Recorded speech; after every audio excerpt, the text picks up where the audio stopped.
সবার সামনে নন্দিনীর গায়ে হাত তুলতে গেলে গৌরবের মুখোমুখি দাঁড়ায় বলরাম। হ্যাঁ বন্ধুরা, এমনটাই দেখা যাবে। বিস্তারিত জানতে ভিডিওটিতে লাইক দিয়ে চ্যানেলটি সাবস্ক্রাইব করে শুরু থেকে শেষ অবধি দেখতে থাকো।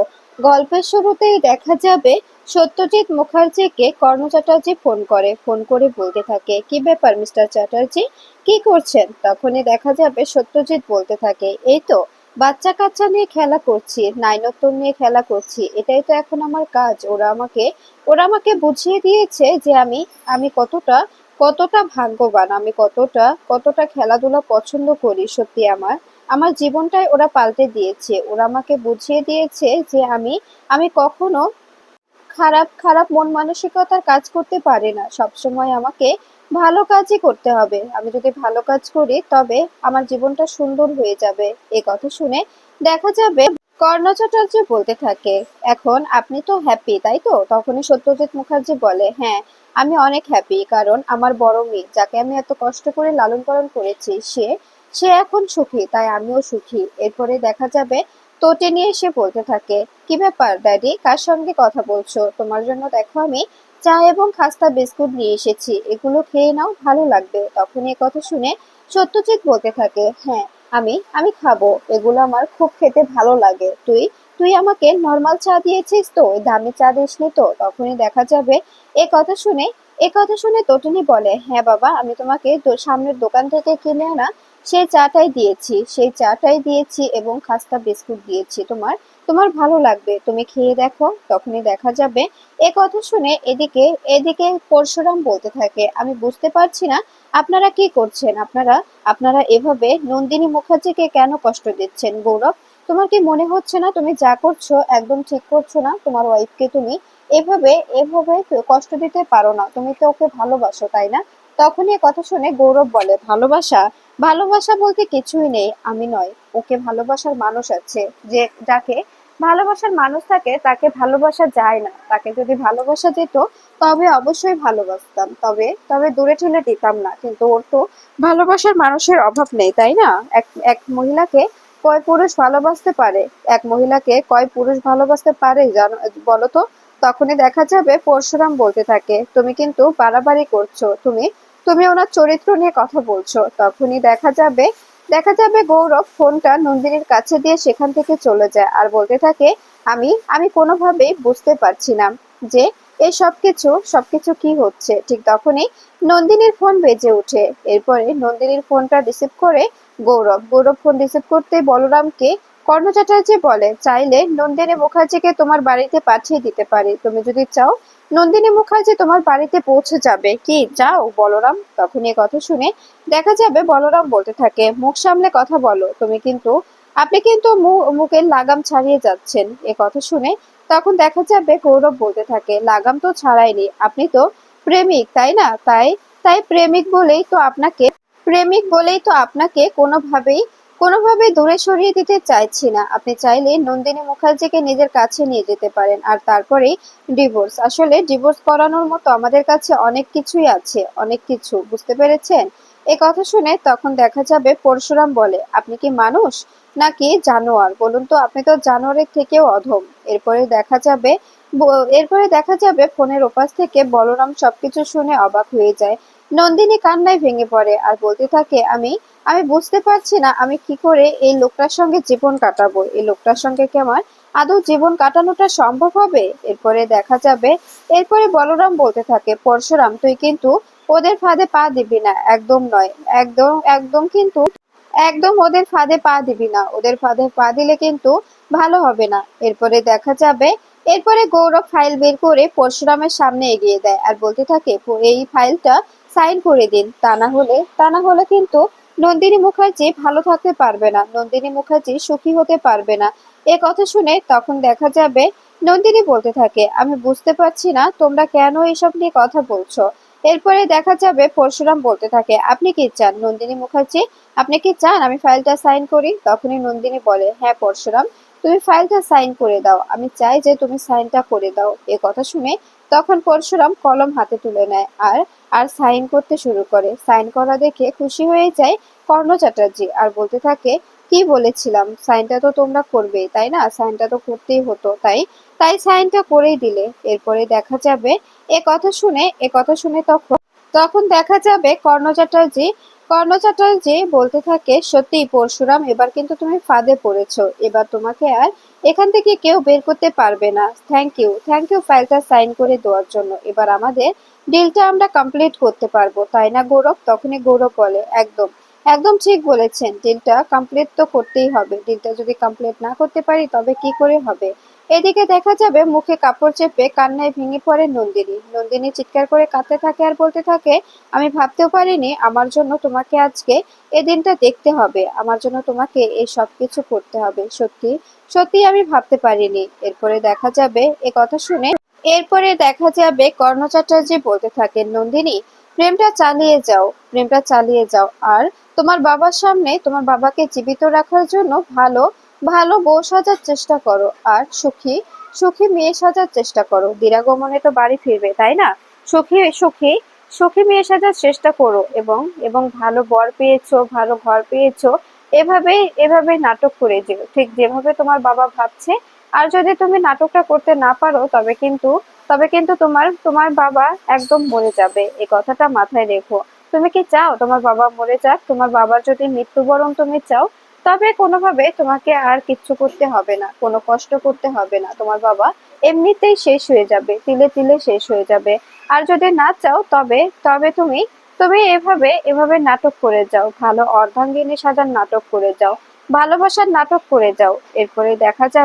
এরপরে পরশুরাম গৌরবকে বলতে থাকে, সত্যি আপনাকে আমি যত দেখছি ততই অবাক হচ্ছি, যখন ভালোই বাঁচতে পারবেন না তখন অযথা এই একটা মেয়ের জীবন নষ্ট করলেন কেন? তখনই গৌরব বলে, ওকে ভালোবাসার লোক তো আছে, আমি তো এর আগেও বলেছি যে ওকে ভালোবাসার লোক আছে, আমি আমি যদি ওকে ভালো না বাসি তাতে ওর কিচ্ছু যায় আসে না। এরপরে দেখা যাবে গৌরব ফোন নিয়ে নন্দিনীর কাছে দিয়ে বলতে থাকে, আমি আমি তোমার ফোনটা দিয়ে দিলাম নন্দিনী, এবার ফোনটা নিয়ে তুমি বলরামের সঙ্গে মন খুলে কথা বলো, তোমাকে কেউ আটকাবে না, কেউ বাধা দেবে না, তুমি কথা বলতে পারো, কোনো রকম কোনো বাধা আসবে না। এ কথা শুনে তখন দেখা যাবে অবাক হয়ে যায় নন্দিনী। এরপরে পরশুরাম বাড়ি ফিরলে তটিনী বলতে থাকে, কি ব্যাপার, এত দেরি হলো কেন ফিরতে?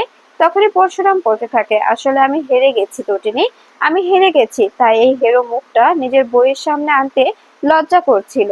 এ কথা শুনে তটিনী বলে, তার মানে তুমি হেরে গেছো, মানে কি হয়েছে তুমি আমাকে সবটা বলো। তখনই দেখা যাবে পরশুরাম বলতে থাকে, জান শুনবে, আজকে নন্দিনী মুখার্জি আমাদের অফিসে এসেছিল, সেখানে সেখানে একদম সাধারণ টিপিক্যাল মধ্যবিত্ত পরিবেশে এসেছিল, তাকে দেখে একদমই ভালো লাগছিল না, একদমই ভালো লাগছিল না তাকে দেখে, অনেকটা বিভ্রান্ত লাগছিল, ওকে অনেক টর্চার করা হচ্ছে, অনেক মানসিক টর্চার করা হচ্ছে, অনেক কষ্ট পাচ্ছে মেয়েটা। আমি বুঝতে পারছি না তটিনী, আমি কি করব, আমার সত্যি সত্যি কোনো কিছু করার নেই। এরপরে দেখা যাবে সত্যজিৎ লাট্টু ও পিকুকে নিয়ে নিচে নেমে আসে আর বলতে থাকে, কি ব্যাপার, এখানে কি নিয়ে কথা হচ্ছে? এ কথা শুনে তখন দেখা যাবে পরশুরাম বলতে থাকে, ও কিছুই নয়, আপনার যদি কিছু বলা থাকে আপনি বলতে পারেন। তখনই সত্যজিৎ মুখার্জি বলতে থাকে, অবশ্যই আমার কিছু বলার আছে, আমার তো বলার থাকতেই পারে তাই না। আসলে পরশুরাম যেভাবে আমার আমার দায়িত্বটা নিজের কাঁধে নিয়েছে, আমার আমার সবকিছু নিজে বুঝে নিয়েছে, আমার বড় মেয়েটা অনেক সুখে আছে, বড় মেয়েটা ভালো ঘর পেয়েছে, আমি অনেক খুশি হয়েছি এই সব কিছুতে। তখনই দেখা যাবে সত্যজিৎ আরো বলতে থাকে, জানো বাবা, তোমার ছেলে মেয়ে আমাকে বুঝিয়ে দিয়েছে যে জীবনটা এতটাও সহজ নয়, জীবনটা সুন্দর করে উপভোগ করতে হয়, জীবনে কোনো রকম কোনো চাওয়া পাওয়া রাখতে নেই, জীবনে যদি বেশি চাওয়া পাওয়া হয়ে যায় তবে জীবনটা অন্যরকম হয়ে যায়, তাই তাই জীবনটা সুন্দর করে সাজিয়ে নেওয়াই ভালো। আমি আমি ওদের থেকে শিখেছি এই কথাগুলো, আমি বুঝতে পেরেছি যে আমার জীবনটা অনেক সুন্দর হয়ে গেছে, আমাকে ওরা খেলাধুলো শিখিয়েছে, আমাকে ওরা নিজেকে নিজের হয়ে বাঁচতে শিখিয়েছে। আর তটিনী, আমি একটা কথা বলছি, আমি তো তোদের আর দায়িত্ব দেব না, আমি আমার নাতি নাতনিদের নিয়ে নিজে স্কুলে যাব, আবার নিজে বাড়ি ফিরিয়ে এনে ওদের হোমওয়ার্ক করিয়ে দেব, সমস্ত কিছু আমি নিজের হাতেই করব, এতে এতে তোমার কোনো সমস্যা হবে না। এ কথা শুনে তটিনী বলে, ড্যাড তুমি ঠিক বলছো তো, আমি আমি যা শুনছি সত্যি বলছো তো? তখনই দেখা যাবে এ কথা শুনে সত্যজিৎ বলতে থাকে, আমি আমি যা বলছি একদম ঠিক বলছি। তোর বাচ্চাদের আমি কিছুতেই আর একা ছেড়ে দেব না। এখন শুধু আমার নন্দিনীর একটা বাচ্চা হলেই যথেষ্ট। আমার নন্দিনীর গর্ভে একটা সন্তান এলে আমি তাকেও নিজের কাছে রেখে দেব। আমার আর কোনো চাওয়া পাওয়া থাকবে না। ৩ নাতি-নাতনিদের নিয়ে আমি প্রচন্ড প্রচন্ড হাসি খুশিতে থাকবো। বুঝতে পেরেছো জামাই? আমি এখন স্বাধীন। তুমি আমার দায়িত্বটা নিজের ঘাড়ে নিয়ে নিয়েছো।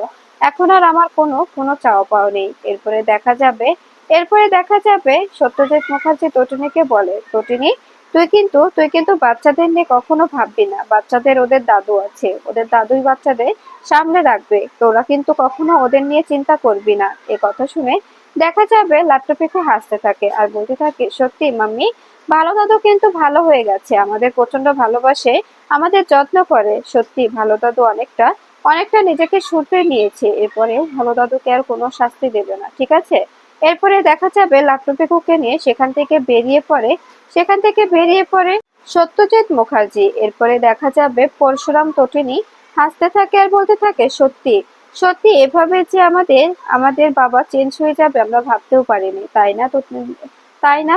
তখনই দেখা যাবে কথা শুনে পরশুরাম বলতে থাকে, একদম একদম ঠিক বলেছো। কিন্তু নন্দিনী মুখার্জি যদি কিছু হয়ে যায় তবে তোমার বাবা শেষ হয়ে যাবে। উনি নিজের মুখে বলেছেন যে নন্দিনী মুখার্জির যদি সুখ না হয় তবে শেষ হয়ে যাবে উনি। এরপরে দেখা যাবে ও বাড়ি থেকে ফোন করলে তখনই ফোন রিসিভ করে তটিনী। এরপরে রতি বলতে থাকে, আমি রতি বলছি, আসলে কালকে তোমাদের বাড়িতে বীরাগমনে আমাদের বাড়ির বউ এবং ছেলে যাচ্ছে, তাই তো? তখনই তটিনী বলে, হ্যাঁ, ওরা তো অবশ্যই আসবে। তো তো কি হয়েছে? তখনই রতি বলে, হ্যাঁ, তার জন্য ফোন করেছিলাম। আমাদের ইচ্ছে যে তোমাদের বাড়ির জামাই মানে তোমার হাজবেন্ড যেন কালকে সমস্ত রান্না বান্না ওর জন্য নিজের হাতে করে। এ কথা শুনে তখন দেখা যাবে তটিনী বলতে থাকে, আপনি কি ঠিকঠাক ভাবে কথা বলতে পারছেন, নাকি আপনার মাথায় কোনো রকম কোনো প্রবলেম হয়েছে? আপনি এরকম কথা কি করে বলতে পারেন? তখনই দেখা যাবে এ কথা শুনে এরপরে দেখা যাবে এরপরে দেখা যাবে গৌরবের মা এসে বলতে থাকে, হ্যাঁ, ফোনটা আমাকে দে, আমি কথা বলি। এরপরে দেখা যাবে ফোনটা হাতে নিয়ে গৌরবের মা বলতে শুরু করে, কালকে মেয়ে যাবে একদম গা ভর্তি গয়না সুন্দর করে সেজেগুজে তারপরেই যাবে, কারণ আমাদের কাজটা তো করে দিয়েছে ও, তাই না? তখনই দেখা যাবে টুটিনি বলে ওঠে, গয়নাগুলো তো প্রায়ই আমাদের বাড়ি থেকে পাঠানো, বেশিরভাগই তো আমাদের বাড়ি থেকে দেওয়া। তখনই গৌরবের মা বলতে থাকে, হ্যাঁ, তোমাদের বাড়ির মেয়ে প্রয়োজনে আরো দেবে, যদি দরকার হয় আরো দেবে, আরো আরো লাগলে আরো দিতে হবে। এতে তো বলার কিছুই নেই। তখনই এ কথা শুনে দেখা যাবে তটিনী অবাক হয়ে যায় আর বলতে থাকে, আপনারা কেমন? আপনাদের যত দেখি ততই অবাক হই। আপনারা এই কথাগুলো কি করে বলতে পারেন? আপনাদের এই কথাগুলো সত্যি আমরা ভাবতেও পারছি না। আপনারা যে এতটা লোভী আমরা কখনো জানতাম না। এরপরে দেখা যাবে পরশুরাম বলতে থাকে, তটিনী, আমাদের যে করে হোক সমস্ত কিছু হ্যান্ডেল করতে হবে। এরপরে আয়ুষী বলে, কথায় আছে না, কুকুরের পেটে ঘি সহ্য হয় না, সেরকমটাই হয়েছে। আর তোমরা তো খুব ভালোভাবে নিজেদের আখের গুছিয়ে নিচ্ছ, আর পারবে না। এরপরে দেখা যাবে মায়া তটিনীকে ফোন করে বলতে থাকে, গোডাউনে মাল পৌঁছে গেছে, আবার আবার কিছুক্ষণের মধ্যে এখান থেকে পাচার হয়ে যাবে। তখনই তটিনী বলতে থাকে, চিন্তা করো না, সবকিছু আমি উদ্ধার করে নেব। একটা মালও এখান থেকে বেরোবে না এবং পাচার হবে না। সমস্ত কিছু আমি দেখে নেব। এ কথা শুনে তখন দেখা যাবে তো মায়া বলতে থাকে, ঠিক আছে, চিন্তা করো না, চিন্তা করব না, আমি সবকিছু ঠিকঠাক ভাবেই হবে, তুমি বরং সময় মতো চলে এসো। তখনই তটিনী বলে, হ্যাঁ, সময় মতো চলে আসবো, কোনো কোনো সমস্যা হবে না, কোনো সমস্যা হওয়ার নয়। এরপরে দেখা যাবে তটিনী বলতে থাকে, ঠিক আছে, আমি এখন রাখছি, তুমি শুধু নজরে নজরে রাখো কখন কি হচ্ছে, কখন কোথা থেকে কোনটা বেরোচ্ছে এবং এবং কোনটা ঢুকছে। শুধু শুধু সবকিছু বেরোনোর আগে আমাকে একবার ইনফর্ম করে দেবে। আমাকে ইনফর্ম করলেই আমি আমি ওখানে ওখানে পৌঁছে যাব। আমি ওখানে পৌঁছে গিয়েই সমস্ত সমাধান করব।